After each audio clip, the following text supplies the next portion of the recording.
Ya, pemirsa Anda masih menyaksikan Market Opening dan kita akan lanjutkan kembali perbincangan bersama dengan Rifan Kurniawan, Indonesia Value Investor. Ya, Mas Rifan tadi sempat tertunda kalau kita cermati ada beberapa sektor. Kalau CPO sudah kita bahas pada perdagangan kemarin, begitu kita cermati bagaimana dengan sektor pertambangan yang juga Anda lihat tadi dari sisi pergerakan harga komoditasnya di pasaran dunia pun sudah mulai beranjak naik nih. Bagaimana juga dengan emiten-emiten di dalamnya karena tadi sudah sempat saya intip-intip misalnya ITMG naik, kemudian PTBA naik, Adaro pun juga sedang tren positif ini. Bagaimana tanggapan Anda?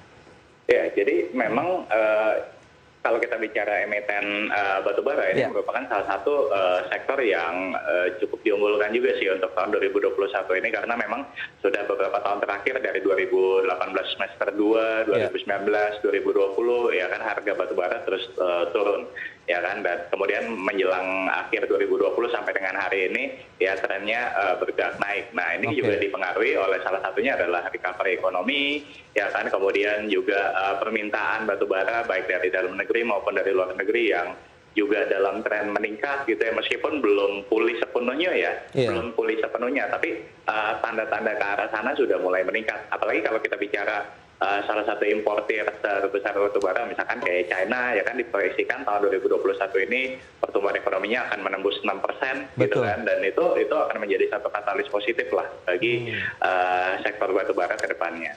Baik, apa yang perlu dicermati dengan emiten-emiten yang ada di dalamnya? Apakah bisa menjadi pilihan investasi bagi para investor maupun traders dalam perdagangan hari ini?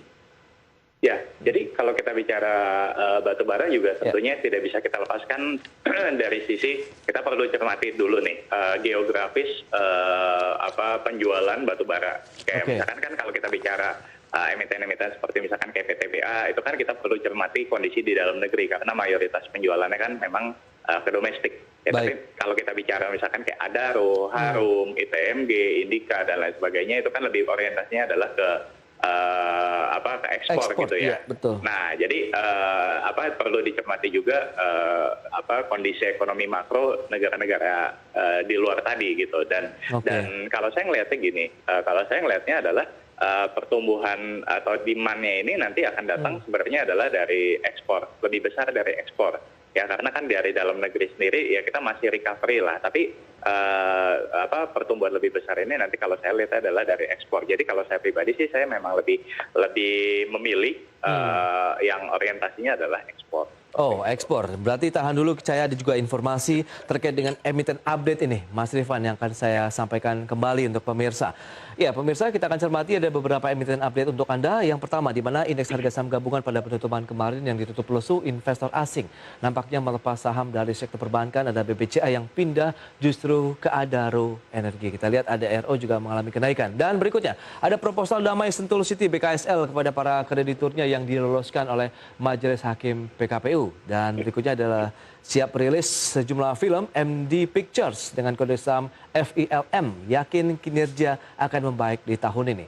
Dan selanjutnya ada Yellow Integra Datanet Tbk dengan kode saham Yellow yang memperoleh kontrak dari penyediaan layanan akses mobile internet senilai 100 miliar rupiah. Kita akan fokus kepada salah satu emiten, yakni PT Adaro Energi Tbk, di mana investor asing ini justru banyak yang masuk ke Adaro. Kinerja pada Senin kemarin naik 2,07%, 6 bulan terakhir 13,8%, PE ratio 19 kali, kemudian market cap-nya mencapai 39,5 miliar rupiah. Bagaimana Anda melihat kondisi seperti ini?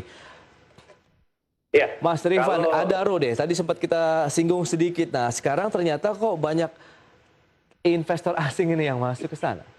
ya, jadi ini saya lihat memang ada sectoral rotation lah, karena memang hal Oke, yang lumrah ya ketika para pelaku pasar gitu ya untuk ibaratnya merebalancing dari saham-saham yang tadinya sifatnya adalah defensif gitu menjadi ke arah yang lebih ofensif. Di mana kita baik. tahu kalau misalkan tadi BCA itu kan saham perbankan yang sifatnya adalah defensif. Ya, saham Oke, defensif ini memang lebih cocok diinvestasikan kalau misalkan ekonomi sedang tertekan, kayak misalkan tahun 2020 kemarin lah ya. Nah, baik. kalau misalkan kita bicara 2021 memang hal yang wajar untuk shifting ke hal ke yang lebih ofensif di mana Adaro tambang gitu ya batubara Mm-mm. ini memang akan lebih diuntungkan lah kalau misalkan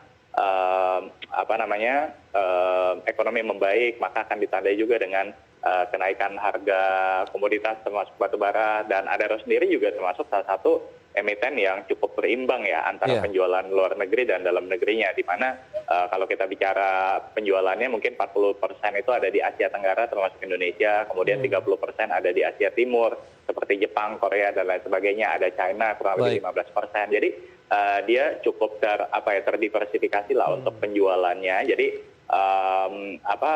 Adaro salah satu emiten yang juga akan diuntungkan lah.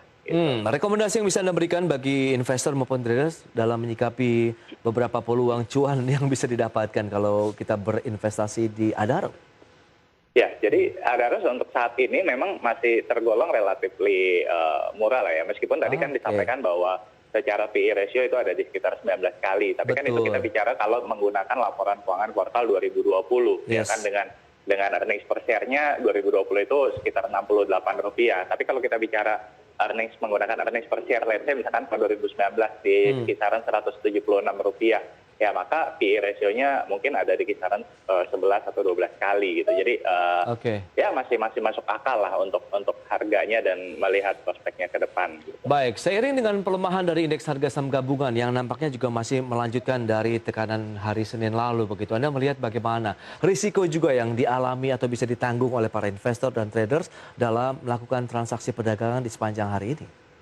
Untuk apanya? Sorry, Mas. Dengan pelemahan indeks harga saham gabungan yang hari ini kan turun lagi nih. Dan sementara ini masih melanjutkan dari pelemahan yang kemarin. Meskipun nampaknya masih tarik-menarik antara mereka yang melakukan aksi beli dan aksi jual. Mas Rifan, bagaimana dari tingkat risiko juga yang harus dicermati oleh para investor maupun traders? Oke, jadi pertama mungkin kalau kita bicara trader dulu ya. Kalau kita bicara untuk trading jangka pendek tentu harus disesuaikan juga dengan level untuk stop loss-nya, ya kemudian juga level untuk taking profit-nya nanti. Ya, jadi mungkin kalau untuk trader jangka pendek untuk dalam jangka pendek ini sebenarnya masih risikonya masih bisa ditoleransi lah, karena belum ada tanda-tanda bahwa IHSG akan melemah secara signifikan yang seperti tadi saya sampaikan. Kalau saya lihat dalam beberapa waktu ke depan memang masih kalau melemah pun melemahnya lebih ke arah melemah terbatas gitu ya. Jadi kita masih ada di fase sideways gitu sampai nanti kita melihat ada sentimen lain yang lebih lanjut. Tapi kalau untuk kita bicara investor jangka panjang, memang untuk saat ini masih bisa untuk belanja saham-saham yang relatif murah, tapi saran saya juga jangan langsung all out ya, jangan langsung all in, karena tadi sebagaimana kita ketahui bahwa secara valuasi memang indeks harga saham gabungan saat ini agak sedikit overvalue, meskipun tadi tidak se-overvalue di Amerika Serikat ya, jadi tetap ada potensi IHSG koreksi gitu ya, cuman ya kita nggak bisa tahu dengan pasti gitu ya kapan koreksinya dan sampai harga berapa, cuman memang ada potensi lah ke arah sana, karena tadi kalau kita bicara indeks global juga saat ini kan masih strong banget gitu ya, masih di all time high. Jadi risiko itu yang tetap harus kita perhitungkan. Jadi boleh belanja, tapi tetap persiapkan cash lah. Jadi kalau misalkan nanti indeks harga saham gabungannya itu koreksi gitu ya, kita nih sebagai investor jangka panjang itu nggak khawatir atau nggak panik ya, tapi kita malah bisa membeli lagi dengan harga yang lebih murah. Tapi kalau kita bicara tarik jangka panjang lagi ya, misalkan sampai akhir tahun lah, saya masih yakin bahwa sebenarnya akhir tahun ini kita akan ada di posisi indeks harga saham gabungan yang lebih baik daripada hari ini sebenarnya. Kita bicara beberapa bulan ke depan lah, mungkin ada koreksi, tapi ya setelahnya jangka yang lebih panjang, saya masih yakin indeks akan lebih tinggi lagi dari hari. Baik, itu dia untuk sektor pertambangan, ada Adaro, Anda lihat prospeknya juga masih oke. Kemudian kita lihat Bumi hari ini juga kenaikannya cukup lumayan juga. Apakah bisa menjadi pilihan investasi di level 61 saat ini atau tidak? Kita bahas di segmen berikutnya, Mas Rifan. Dan pemirsa, kami masih akan kembali usai jeda berikut ini.